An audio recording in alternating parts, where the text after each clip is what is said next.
You don't get over an addiction by stopping using. You recover by creating a new life where it's easier for you not to use.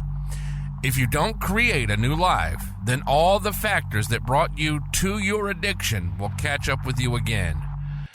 That really hits home. This is Collateral Damage, addiction, recovery, and all the shit in between. So let's get real. Let's get raw. Now your host, Brandy Mack.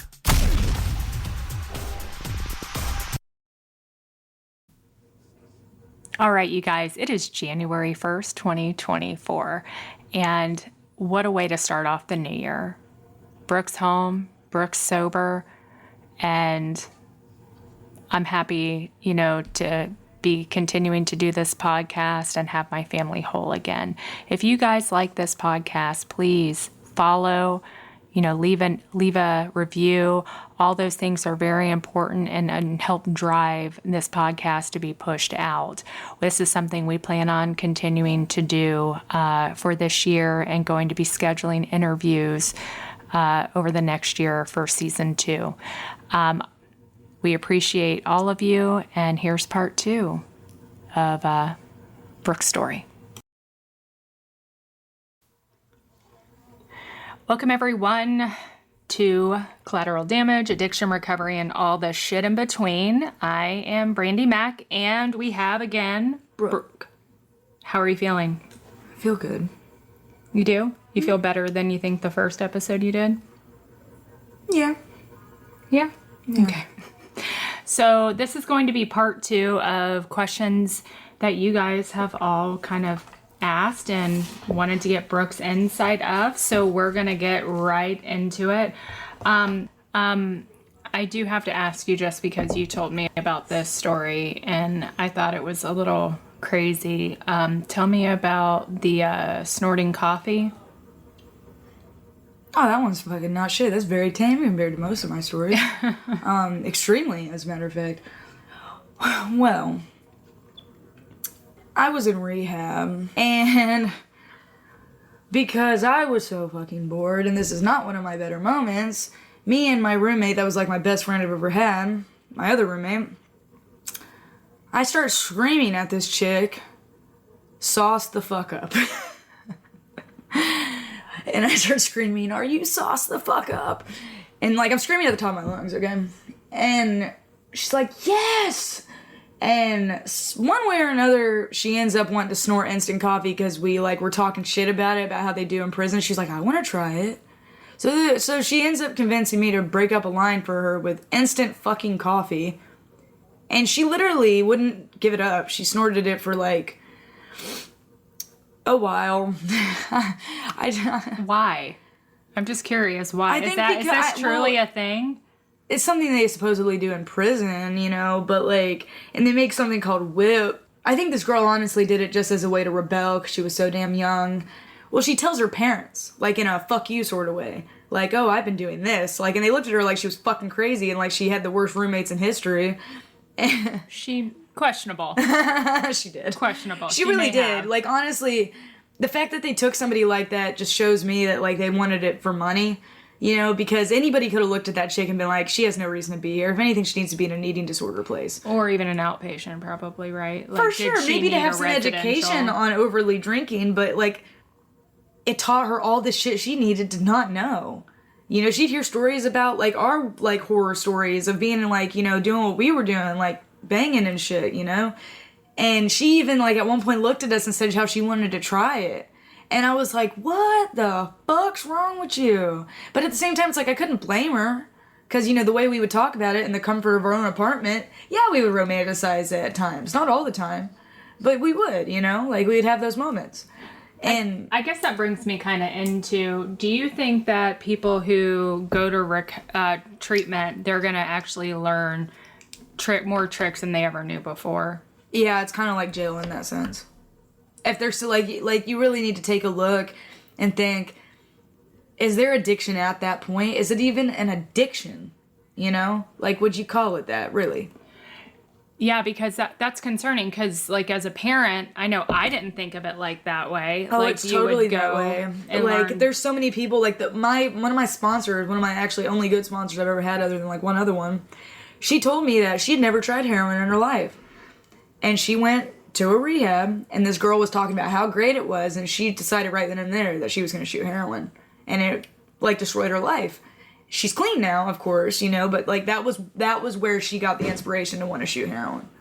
Yeah, it's kind of crazy to a lot of people that have the same story.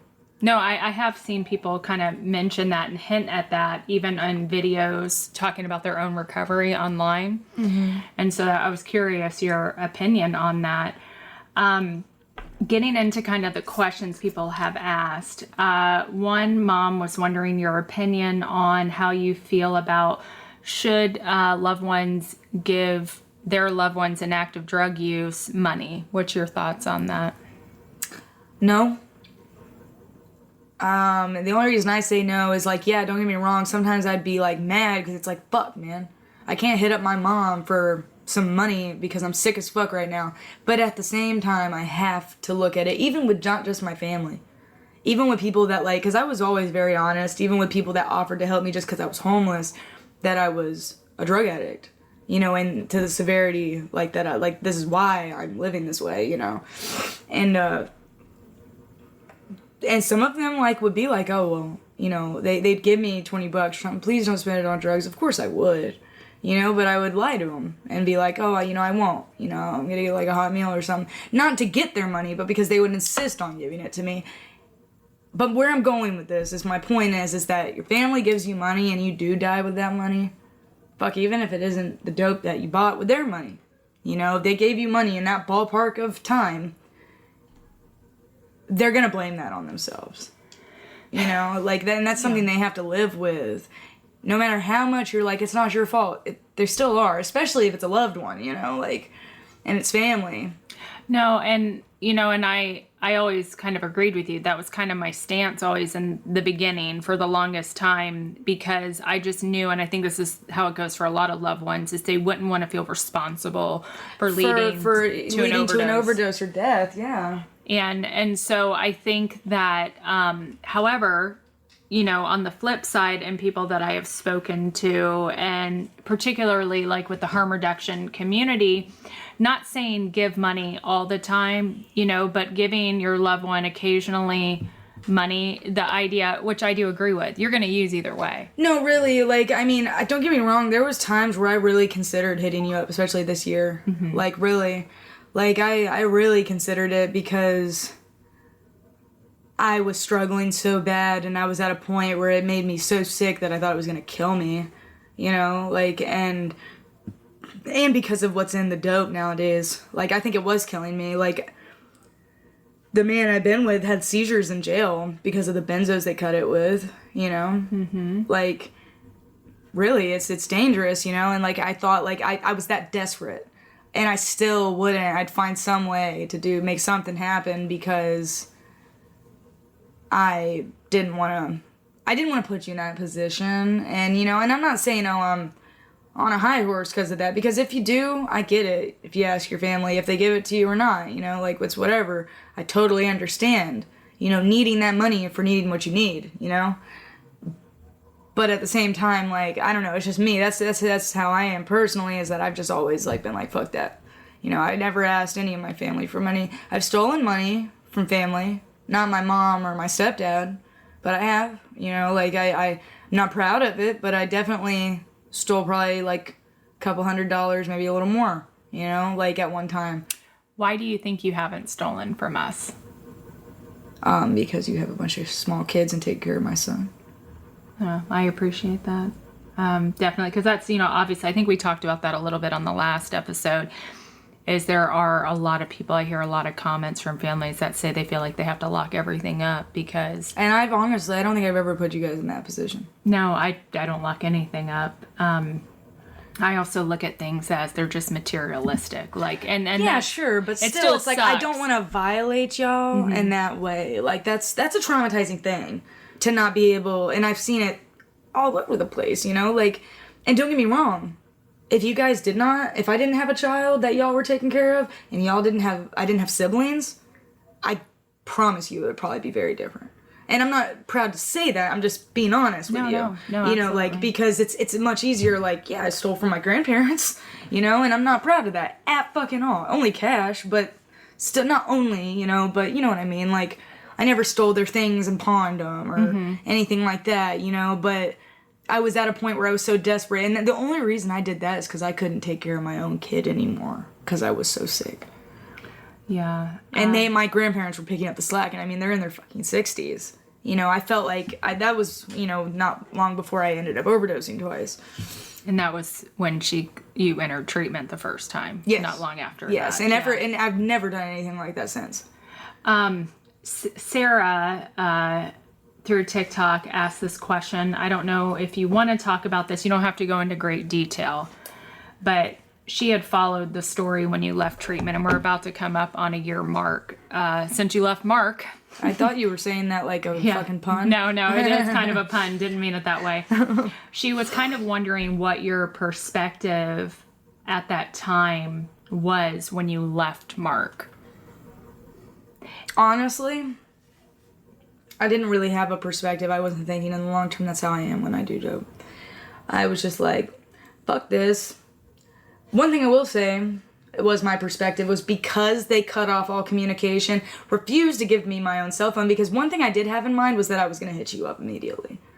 And they refused to give me my own phone that I got on my own. Mm-hmm. Trying to say that they have to go through this process. And I'm like, okay, what am I supposed to do in the meantime? It's fucking freezing outside, you know? And they wouldn't even let me call you on a phone there. No, I'm very, very aware of that. Like, that shit, like, and then I was like, I don't know, the mindset I was like in a different mindset than I am when I use drugs. I'm like full send, fucking fuck shit up, don't give a fuck. And I just like don't think about the people that care about me, at least as little as possible. But that was also a very fucked up experience. When you made the decision to leave Mark, was your intention immediately to go relapse? Yes. Okay. Yeah. Like yes and yeah. Like at that point I felt like it was the only thing I had to do, especially once they told me, you know, nope, you can't get it. Even though they had no proof that you had ever paid my bills or anything like that. They didn't allow me to have input on anything. That's what blew my mind. And they told me, no, you can't have it. Yeah, the fact, no. And I've never gotten my phone back. The phone that I owned. No, well, that seems to be typical rehab behavior where they never return belongings. And I don't get how legally... And they're supposed to mail it to your parents' address, supposedly. Yeah, they've never done that. No, nope. They did not. And she had added to that as far as what were you thinking or feeling at that time when you left and you were on the streets of Baltimore? Because you didn't know. I was thinking that I was fucking freezing. I was thinking that I need to find dope as soon as possible because it's going to suck dick otherwise. Yeah, because I didn't file a missing persons report for and I found several heroin days. that night. I'm sure you did. Within like 3 hours. And I guess we'll talk briefly as far as you were forced to wean off of your Suboxone. Yeah, and then I was cut off cold turkey. At how many, do you know how many milligrams you were cut off at? Do you remember? I want to say like 2. 2 milligrams? Yeah. And it sucked really bad, and I already told him my cravings were really bad, and it was just really fucked up. And the reason, their justification for it was because I wasn't getting up and taking it when I was supposed to, because I wouldn't wake up to an alarm and they wouldn't give you your medication if you missed that window. So you told them you were having cravings. Oh yeah, I was completely honest about it. And like, just, despite any of that, what really just fucked me up about that whole thing, and it still does to this day, is that there was another girl there who was on the highest dose of Suboxone the entire stay she was there, and she got there after me. But they told me that this was a no tolerance to anything program, an abstinence-based program is what they said. And, made it seem like a fucking joke that I wanted to stay on my Suboxone. And after they told us that I could stay on my Suboxone. And the provider was Dr. Forrester, is that correct? Yeah. And okay, that I think he is still with that facility. Oh, he definitely is. I know he is. He's been there forever. Okay. Because I just don't like, that's just not caring for a patient appropriately. Something that I will say that I've come to realize with my daughter being on Subutex is, you know, she had been on Suboxone before, but without a doubt, she was being underdosed. This seems to be an ongoing thing. As much fentanyl as she had been using, and with her history, she would take like not even a full strip most of the time. I feel like when I got you, which is also a reason why I wasn't having anaphylactic reactions. Probably. No, I know it was because it wasn't until I was taking the strips in full that, and I'd had that happen one other time. I just didn't put it together. Because I didn't realize just how common it is for people to need easily 16 milligrams plus per day. Yeah. No, for sure. Like, and they try to feed you that, oh, that's bad. You're going to be so dependent on it, as if it is dope, as if you're on the needle, you know? And like, really, like, if you're really doing everything right, I mean, I know it's not the case for everybody, which is very unfortunate, like saying that there's no reason you shouldn't have it, because I know things happen. I do, you know? And it's not always the case for everybody, which is very sad that it's not different. But, you know, like, if you have your shit in order, like with the subs and whatnot, or maintenance, whatever type of maintenance you're doing, hopefully you should be getting it whenever, you know, like, and now they have Sublocade. And to tell you the truth, that was the only reason I wasn't scared to be, like, on a higher dose, too, because I've been sick on Suboxone before, getting off it. I had a situation where I had to get off it, like cold turkey, essentially. I tapered myself ever so slightly, but that taper, it needs to be much longer. And she was sick. Especially the longer you are. Yeah, and I got horribly depressed. But a lot of people don't realize, and this is just something that, you know, I've had the pleasure of learning, and so many are, you know, talk about how horrible the withdrawal is off of Suboxone, is that Sublocade really does make it virtually withdrawal free, you guys. It does. Most people that I have spoken to that have gotten off subs, they get a few shots of Sublocade, and it has such a long half-life and stays in the body for so long that you know, they never go through withdrawal, and they never had to go back on subs, which is kind of a pretty cool thing. I just hope that, you know, the nice thing about social media is so many people can share their story and educate others on that, because you don't have to suffer to come off of it, which I think is really important when people feel they're ready to get off of it. Someone had also asked, are there triggers that you think cause relapse? Yeah. Do you know specifically what some of your triggers are? You know, when I'm in a fucked up relationship, or, you know, in the past I haven't wanted to let go of relationships, not just romantic ones, like, and you know, you don't have to let them go, you know, like, I have mad love for people that I'll probably never see again, you know, like, not just because of drug users, but because of just living in different parts of the country, and always will have mad love for them, but, you know, because of circumstance. But, like, you know, because of that, like, it's hard talking to somebody who is using. Like, especially, like, hearing their voice, and you can tell, like, because I can hear that shit from a mile away, whether it's opiates or uppers or anything, you know? And that's something, like, I know for myself I can't do. I want to get high with them, you know? Like, that's just how I am. Let's see. Does getting sober this time feel different? And if so, what about it is different than past times? All sorts of stuff. Like, your approach is completely different than it's ever been. I also just feel differently than I ever have before. You know, like, I realized a lot and learned a lot.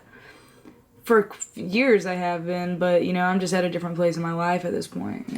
You know, it's interesting. So, there's a creator on TikTok, Colin. I just briefly kind of flipped through onto his live last night, and I saw him talking about teens and drug use. And he said the problem with teens who say they really do form a true addiction and getting clean, it's they haven't done drugs long enough to understand the pain that comes with long-term use. Yeah, no, really. To help keep them sober. You agree with that? No, I definitely do. I definitely do. And I've been suffering for a long time. Man, and that's what's also scary is when you do learn it, you just don't give a fuck. You go through a period, sometimes years, where you either don't care, or it's just not worth it, or you feel like you have nothing, you have no worth, you know, even being with people that care about you, you know, like, whatever it might be, like, you find some reason to justify it or just say fuck it. And I definitely have gone through a long period of that where I battled that, you know, where I'd have a moment, like a split second, where I'd be like, fuck this, you know, like, what am I doing? And then I would just immediately snap out of it and, like, go right back to the way I was feeling. So you agree with, like, the term sick and tired of being sick and tired? Yeah, no, like, and I really, like, it's not like I've used, like, moderately for, you know, like a fucking couple weeks at a time and I can do it like that. No, I go full send every fucking time and go hard as hell, and my body's starting to feel it. I'm curious your opinion, because I feel like this has kind of been consistent with you and your behavior over the years. I've heard people say that each relapse gets longer and worse. Do you think that's true, and why? Because you tolerate more. And you tend to stay out longer, though. I stay out longer each time, I feel like. Let's see. I don't know if you'll be able to answer this yet, but this question has been asked a lot, and a lot of people who I think they have way longer sobriety than you do and struggle with this. Maybe you can just give your thoughts on it. How do you let go of guilt? I can't answer that. I figured that would be too soon. And then they had asked, a lot of them asked, how do you handle your regret? And I thought, you guys, that would be a question that would be hard for her to answer. You know, this is all still so fresh. I've always had regret since I was very young. And I've handled it for quite a long time, you know, and I just have, like, I try not to live with regret, you know, like, I just don't. Like, I really don't. You have to try to move on. Like, not even just moving on. Like, I just look at it as, like, there was a reason it happened, even if it was fucked up. Part of the journey, kind of. Yeah, right? really, because, like, you can't live like that. You just, in my opinion.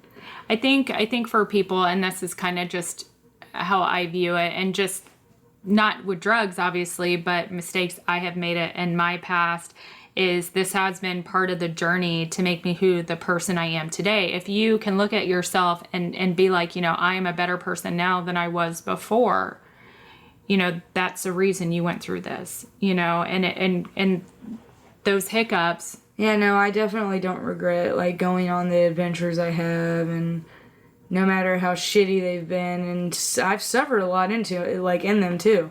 It's not like I had a good time, you know, like, I spent a lot of time sleeping on fucking concrete, you know, like, I mean, being a wreck, being sick, like, for all sorts of fucked up ass reasons. That's just how the streets run, you know, like, because I refused to deal with people that I didn't want to be around, or have somebody, you know, sexualize the fuck out of me just because I was a girl, you know, like, I had no tolerance for that. But let me tell you what, because I had no tolerance for it, I've met amazing people.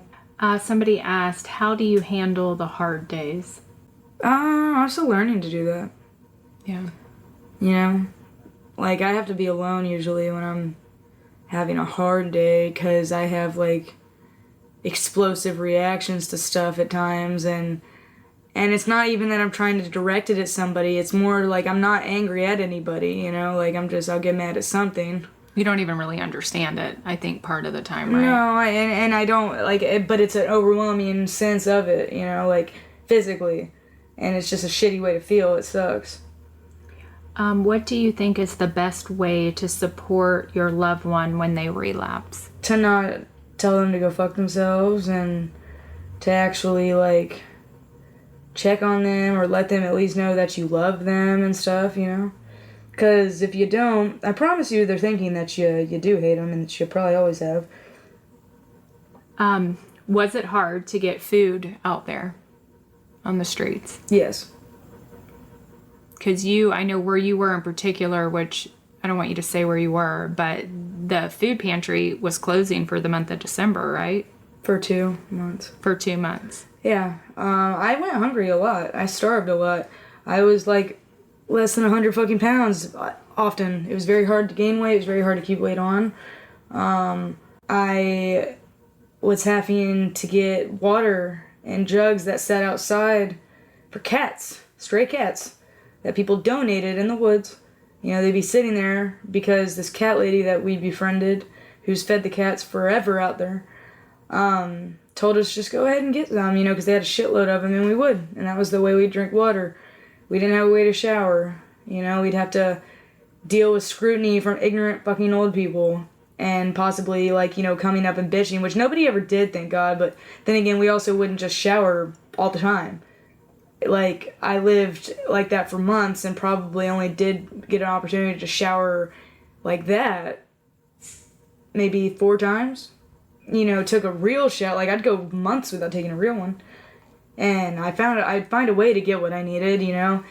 Although I did have, like, a case, like, building against me, like, with a store, because there was only, like, 2 dollar stores where I was, you know, but, and I was banned from one. I would get arrested if I went on the property, but, because you were needing to steal for food. Right? Yeah, I didn't want to. Like, it just got to that point, and I wouldn't ask anybody for anything, you know? Someone had asked, were you ever angry about us raising your son? Or were you thankful? Fuck yeah, I was angry. I was pissed. I was pissed at myself, mostly. I hated myself. And thought I was a fucking failure, and I thought that I basically proved you right. That I could never do this. The whole time you felt like you were angry? No. In the beginning? Yeah. Yeah, I knew you were angry. I thought there was impending doom the whole time I had him, damn near, that you were eventually going to get him. You thought I was going to try. Like, that was... Well, yeah, that was also being fed that bullshit, too. Yeah. You know, like, I was. And, like, it was something I had to prepare for, you know what I mean? But, and it was also because I was fucking up. And, you know, I had a guilty conscience, you know? Mm-hmm. But no, like, for quite a few years now, I've been incredibly thankful because by the time I was, like... Especially when I came, like, you know, the end of running around homeless out west for a grip, I definitely was like, there's no way in hell. Like, he's right where he needs to be. Let's see. Somebody had said, what got you to this point where you are now, and any suggestions on how I can help my daughter get to this point? I overthink everything, man. Like, I don't know where they're at. I don't know where she is. I don't know what she's done. I don't know what she hasn't done. All I can say is, don't be a total dick, you know, like... Love them. Yeah, like, don't just shun them, you know, like, try and be there for them the best you can. I mean, obviously don't disrupt your family life or allow them to, you know, especially if they're, like, one of them people, because I definitely was one of those people at one point, you know, like, I disrupt everything in my fucking path. And didn't give a fuck. Or even when I did give a fuck, I just didn't know how to not let it be that way. And it sucked, you know? And that's a big reason why I just started to stay gone, you know? And I would do things like this. But I can't tell you what to do. Like, she has to do it to get to where I'm at. You know, and that sounded really pretentious. I mean, to get to, like, to where I'm at, like, I can't even tell you exactly how it happened. You know, like, at this point. I can't. Like, But I've also, you know, I've put myself through some really crazy stuff.